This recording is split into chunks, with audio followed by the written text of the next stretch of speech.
Halo teman-teman semua. Jadi sekarang aku sama Kak Suud mau ke Camleja Jami. Kita bakal ngobrol-ngobrol seputar perkuliahan sama Kak Suud.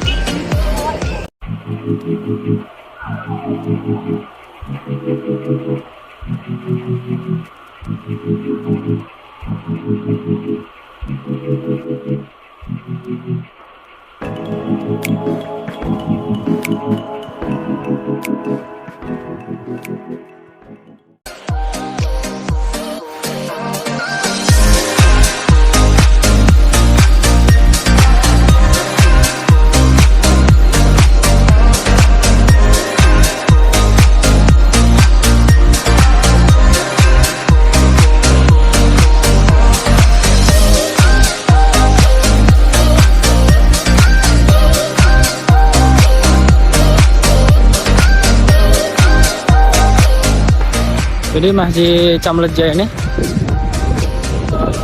dekat sama basecamp Imaba, teman-teman Imaba.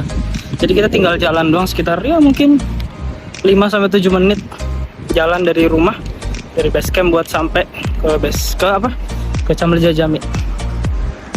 Kita lihat nanti di sana kayak gimana. Kita bakal cari tempat.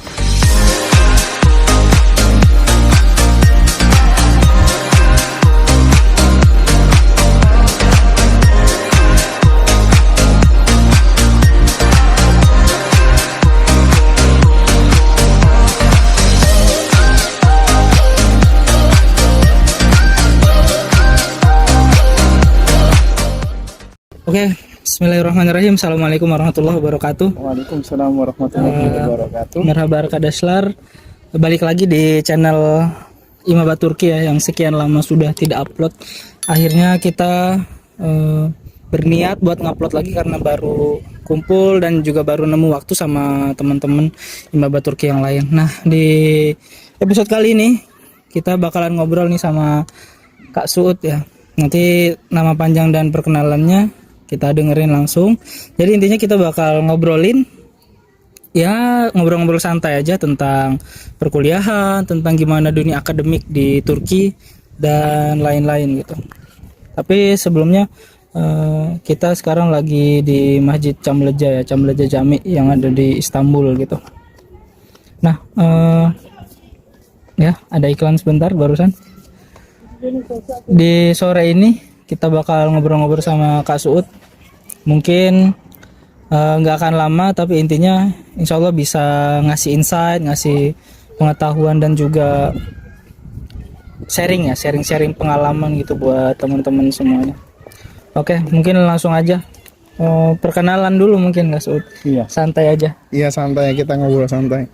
Nah, perkenalkan dulu ya, nama saya Suud Sarim Karimullah. Saya adalah mahasiswa pasca sarjana di Gumuzhane University ya, di tempatnya di timur Turki. Seperti itu, dekat dengan Trabzon. Mungkin kalau Trabzon itu sekitar 3-4 jam lah. Kalau di Gumuzhane itu belum ada PPI, kalau di Trabzon itu udah ada seperti itu. Jadi jurusan saya itu TMR Islam Bilimleri atau Islamic Science. Konsentrasinya di hukum Islam seperti itu. Iya, hukum Islam. Karena S1 saya dulu selain kuliah dulu saya juga kuliah di S2-nya di UIN itu juga hukum Islam, dan S1 saya juga hukum Islam seperti itu di Indonesia. Jadi saya kuliah S2-nya itu double di Turki dengan di Indonesia seperti itu. Ya, jadi kalau biasanya orang-orang double degree di satu kampus, ini kakak di 2 kampus gitu ya sekaligus. Mantap sekali. Jadi menarik nih awalnya di mukaddimahnya, di awalnya aja udah menarik. Kita bakal tanya lagi, kenapa Turki gitu Kak? Kenapa kok harus Turki gitu yang kakak datengin? Dan kan banyak tuh negara-negara lain. Mungkin kalau ya orang-orang yang tahu yang mainstream ya, orang-orang ngambil hukum Islam tuh di negara-negara Arab, di negara-negara yang emang ya di sana tempatnya apa ya istilahnya, ilmu ya tentang seputar keislaman, ilmu syariah itu muncul gitu. Terus kenapa harus Turki gitu Kak? Oh, sebenarnya gak ada niat untuk kuliah ke Turki ya. Karena ketika saya lulus S1 dulu di Universitas Islam Indonesia di Yogyakarta itu, saya pengennya itu S2 saya di Kanada gitu, karena saya pengen ada satu perubahan yang baru, ingin menguji tentang keislaman saya seperti itu. Apakah Islam yang saya belajari dari awal itu, mulai dari saya kecil dididik sama orang tua sampai saya di pesantren sampai kuliah, atau itukah, apakah itu Islam yang benar atau gimana gitu. Jadi saya menguji tentang keislaman saya seperti itu. Jadi saya juga sebenarnya kuliah di Turki itu ini apa namanya? Ya karena mungkin saya beruntung ya. Dulu waktu saya pertama kali tidak ada niatan untuk kuliah di Turki. Terus tapi saya didoakan sama dosen saya itu. Saya masih ingat itu, dosen saya itu adalah Kiai Haji Muhadi Zainuddin. Itu pengasuh pondok pesantren Al Muhsin. Beliau dulu bilang, saya doakan kamu agar kamu kuliah ke Turki seperti itu. Saya bilang amin. Ketika beliau itu wafat, sekitar 14 harian kewafatan beliau itu, saya langsung dihubungin sama profesor gitu dari Turki. Terus dibilang ditanya terus bilang, kamu berniat gak kuliah ke Turki gitu. Saya gak tahu apa-apa tentang Turki sebelumnya. Terus saya bilang ya gitu, asalkan beasiswa. Oh iya, kalau kamu berniat ini kuliah ke Turki, silakan kirim paspor dengan ijazah kamu gitu. Terus saya negosiasi sama profesor itu, profesor dari AIBU ya, Ankara Yildirim Beyazıt University di Ankara itu. Terus saya negosiasi, terus saya nyampe ke sini. Alhamdulillah saya dapat surat penerimaan itu LOA. Ya LOA, tapi kalau di Turki itu apa? Qabul Maktubu. Qabul Maktubu. Ya, benar. Ya alhamdulillah saya nyampe ke Turki dengan sedikit biaya, mungkin biaya tiket seperti itu. Nyampe ke gumusannya ya alhamdulillah ditanggung seperti itu. Sampai tomer saya belajar bahasa juga ditanggung. Seperti itu. Ya jadi bisa dibilang, sebelumnya sorry ya, barusan ke distrik, ada orang lewat karena syutingnya di jalan gitu, tapi ya udah nggak apa-apa. Mungkin nanti kita pindah tempat ya kalau udah mulai gelap atau mungkin mulai tidak kondusif. Lanjut. Berarti bisa dibilang perjalanan pendidikannya kakak ke Turki ini ada unsur ketidaksengajaan juga ya. Maksudnya ada karena barokahnya doa dosen kakak itu, terus kakak dikasih jalan buat kesini gitu. Ya berbeda lah dengan jalan mahasiswa yang lain, kan biasanya harus daftar YTB dulu, harus berkali-kali daftar beasiswa atau ikut agen atau misalkan jalur mandiri yang bener-bener nekat gitu. Tapi kakak jalur rekomendasi, mungkin kedengarannya terdengar gampang gitu, terdengar mudah. Ada nggak sih sebenarnya kesulitan yang tetap kakak alamin gitu ketika kesini dari segi apapun? Pertama kali saya mendapatkan Qabul Maktubu itu saya biasa-biasa aja gitu, kayak baca kan itu translatannya ada dua itu kan keterangannya Qabul Maktubu itu. Yang pertama itu bahasa Inggris, yang di atasnya bahasa Turki, terus ada terjemahannya di bawahnya itu bahasa Inggris gitu, bahasa Turki dengan bahasa Inggris.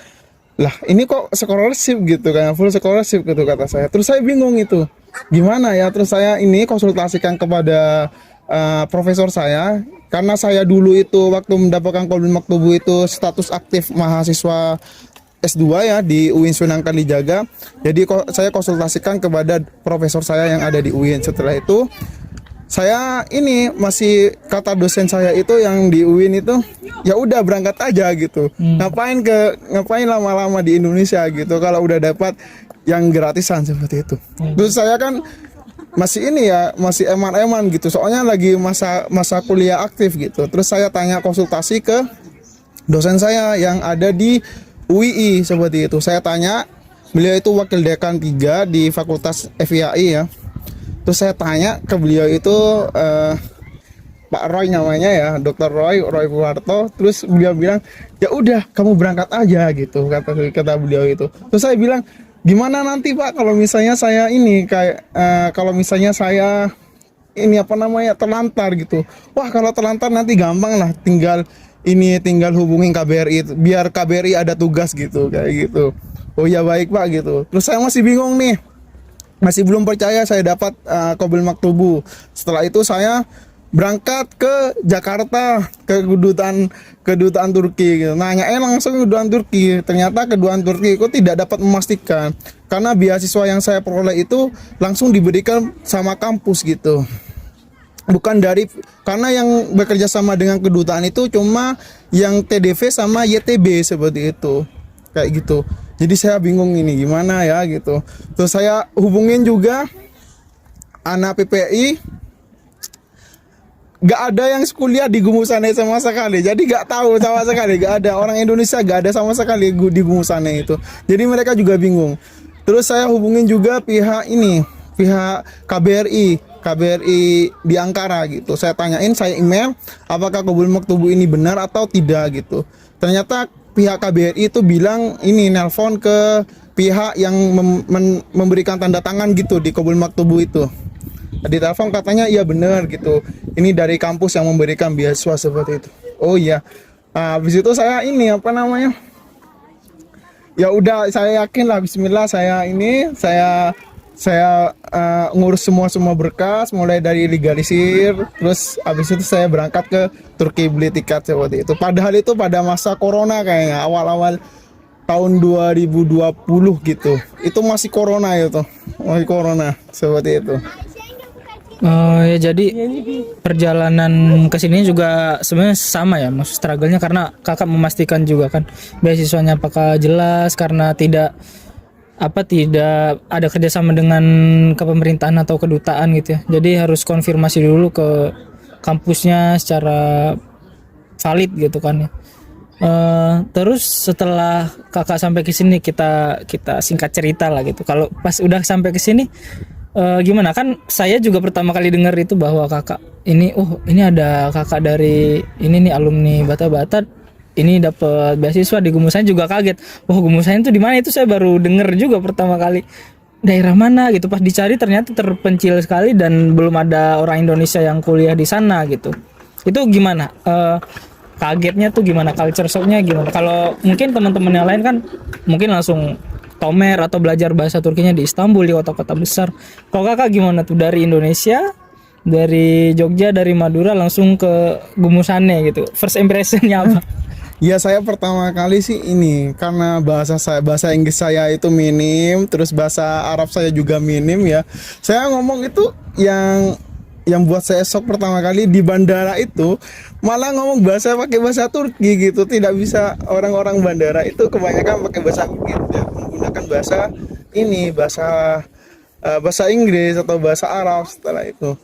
Terus saya ini minta tolong ke teman saya yang ada di teman dari PPI Trabzon untuk nganter saya gitu ke Gumusane.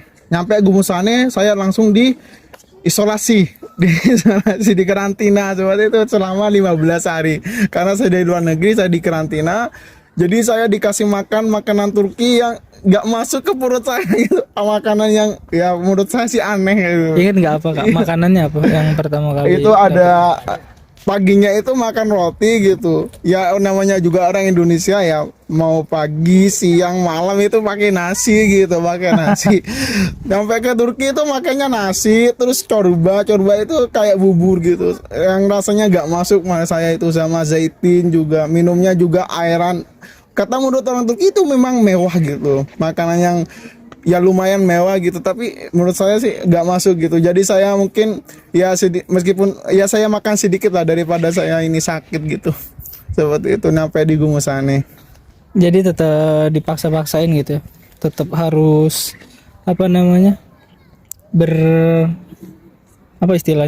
menyesuaikan walaupun secara terpaksa gitu, tapi menyesuaikan dengan keadaan yang memang ya harus diterima gitu ya, kayak gitu. Ya mungkin itu struggle-nya teman-teman di sini juga beberapa sama kayak gitu, apalagi buat kita-kita yang misalkan tinggal di asrama atau terus masuk langsung ke pesantren atau ke tempat-tempat yang memaksa kita harus berbaur ya, harus ini dengan orang-orang sini juga. Jadi dari mulai makannya, terus cara sosialisasinya, dan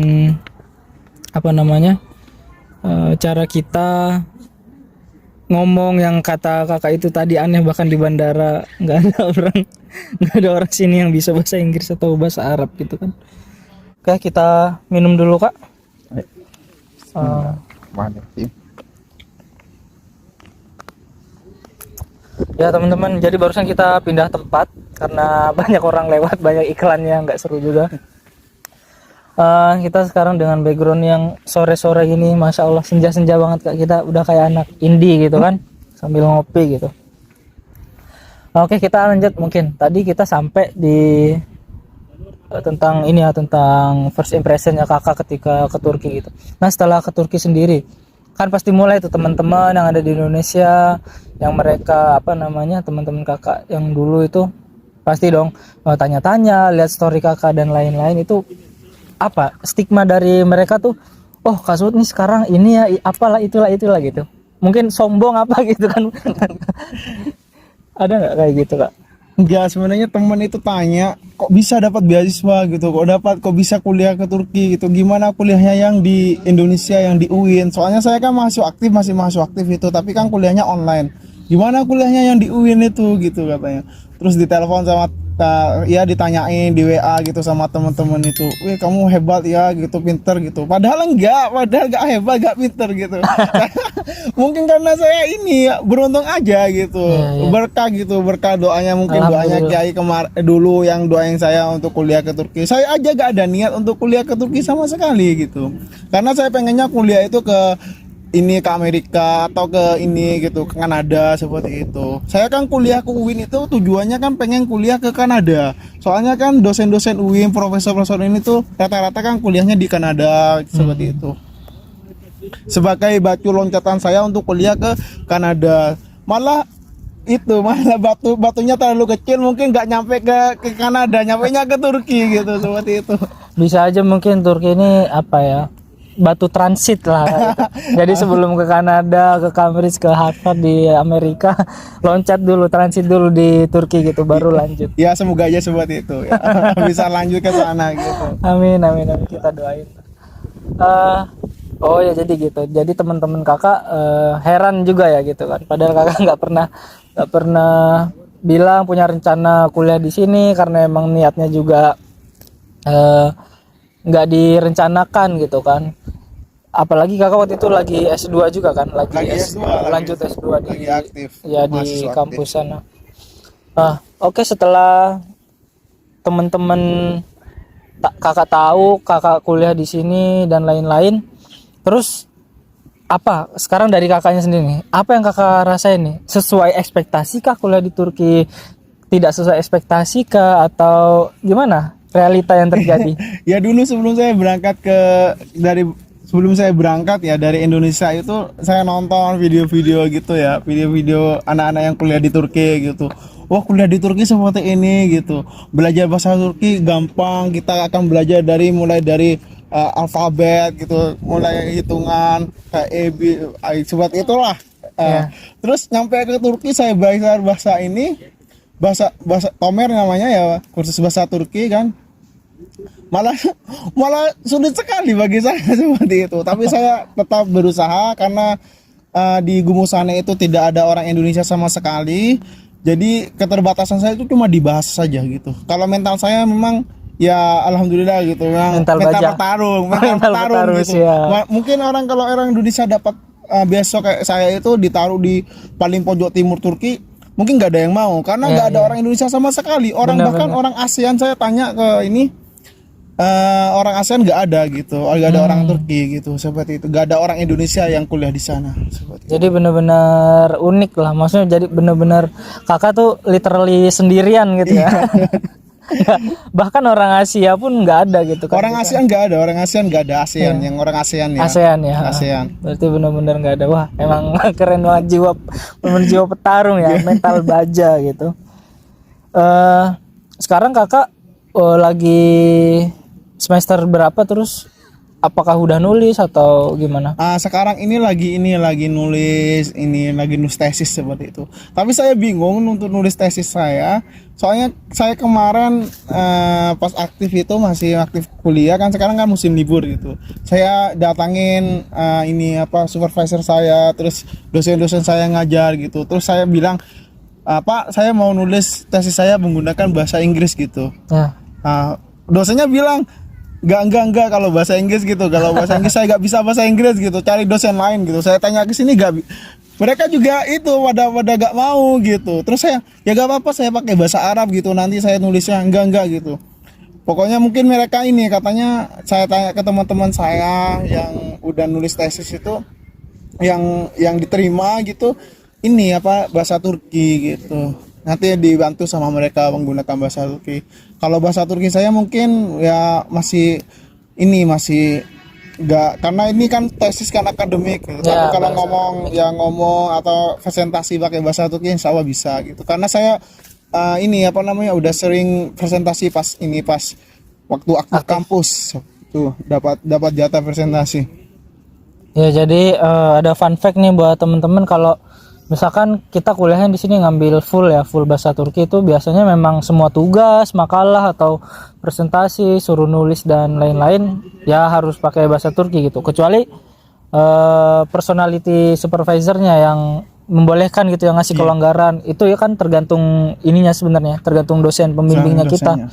Jadi memang kalau ya kebijakan kampus, kalau full bahasa Turki, kalau ada bahasa Arab atau bahasa Inggrisnya boleh gitu, biasanya kayak gitu. Jadi kalau memang ngambilnya full Turki, yang itu juga fullnya bahasa Turki juga gitu kan nulisnya.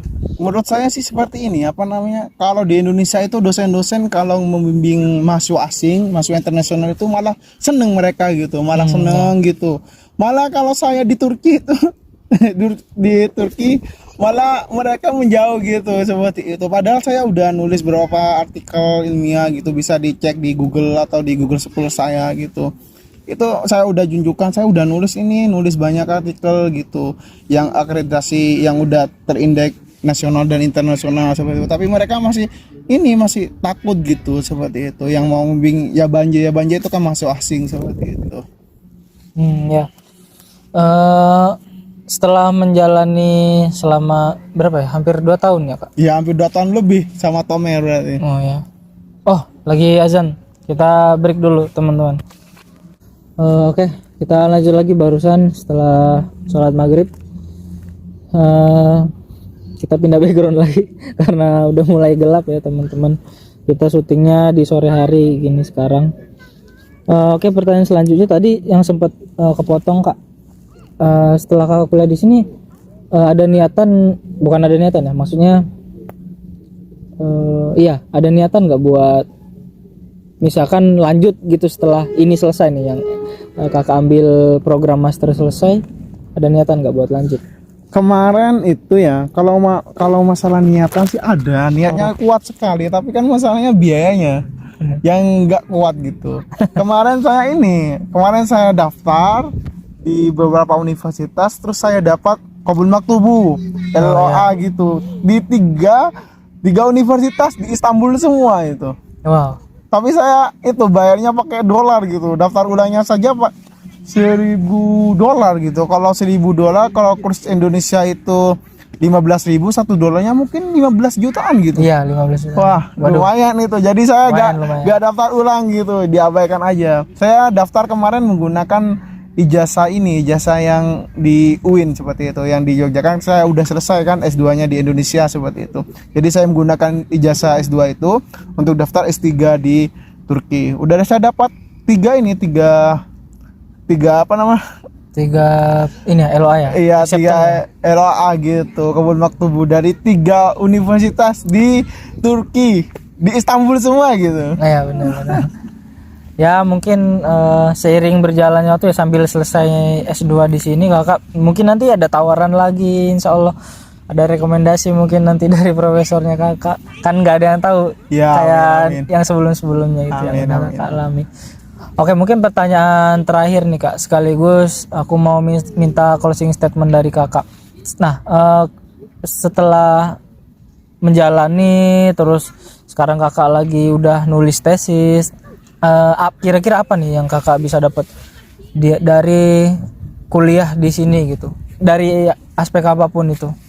Iya, kalau masalah kuliah nama juga kuliah di luar negeri ya. Kalau kuliah di luar negeri itu, apalagi saya kuliahnya di kota yang tidak ada sama sekali orang Indonesia. Ya. Ternyata apa yang saya lihat di YouTube itu tidak sesuai dengan ekspektasi realita Iya. gitu. Saya bilang, saya nonton di Instagram, di video-video Instagram atau di kuliah di luar negeri itu asik gitu, enak gitu. Ternyata enggak. Yang saya rasakan enggak gitu. Malah mental saya diuji gitu. Tapi alhamdulillah mental saya gitu, adanya itu mental saya lebih kuat lagi seperti itu. Apalagi gak ada orang Indonesianya, jadi kiri kanan orang Turki, kanan orang Turki, pokoknya orang Turki semua gitu. Ya mungkin orang-orang asingnya ada gitu.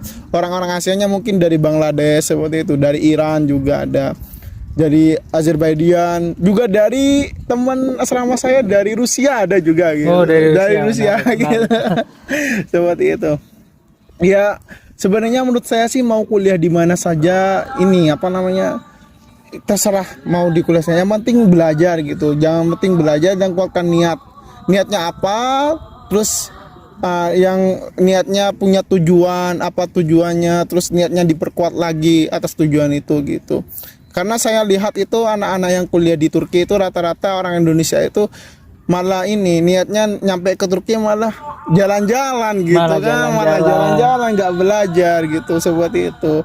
Ya saya nggak tahu sih, saya nggak bilang nggak belajar, mungkin dia siapa tahu kan belajar malam gitu, kita tahu kan gitu kan, habis tahajud belajar gitu kan, seperti itu. Tapi yang kasat mata saya itu ya kebanyakan ya jalan-jalan seperti itu. Tapi saya tidak menilai bahwasanya itu dia buruk gitu. Tapi nggak apa-apa, mungkin butuh healing mereka gitu, seperti itu, butuh healing. Mungkin sempat belajar, butuh healing, belajar lagi seperti itu. Karena semua manusia, orang kan semuanya butuh istirahat, butuh healing, seperti itulah. Ya, makasih Kak Suud. Saya ucapin banyak banget tadi yang udah Kak Suud ini ceritain, dari mulai gimana pertama beliau ini sampai ke sini, terus gimana first impressionnya, terus gimana struggle-nya, dan sampai sekarang udah lagi nulis tesis dan insya Allah bakalan selesai gitu. Amin, kan. amin. Semoga dipermudah juga terus Kak, dan sukses juga. Amin. Apalagi ada niatan juga kan, mungkin mau lanjut insya Allah dapat jalan gitu Kak. Ya sekali lagi terima kasih banyak Kak Suud gitu, barusan closing statement. Semoga kita bisa ketemu lagi nih di kesempatan selanjutnya. Amin. Di konten-konten Imaba yang selanjutnya. Makasih juga buat teman-teman. Mungkin terakhir dari kami, jangan lupa di like, komen, dan subscribe, di share juga walaupun Ya, jangan lupa di share. Iya, walaupun nggak terkenal banget ya, yang penting kita ya bikin lah gitu lah, berkarya insya Allah. Oke teman-teman, kurang lebihnya kita mohon maaf. Saya Muhammad Sabrun Jamil, mohon pamit undur diri. Wassalamualaikum warahmatullahi wabarakatuh. Dadah. Waalaikumsalam.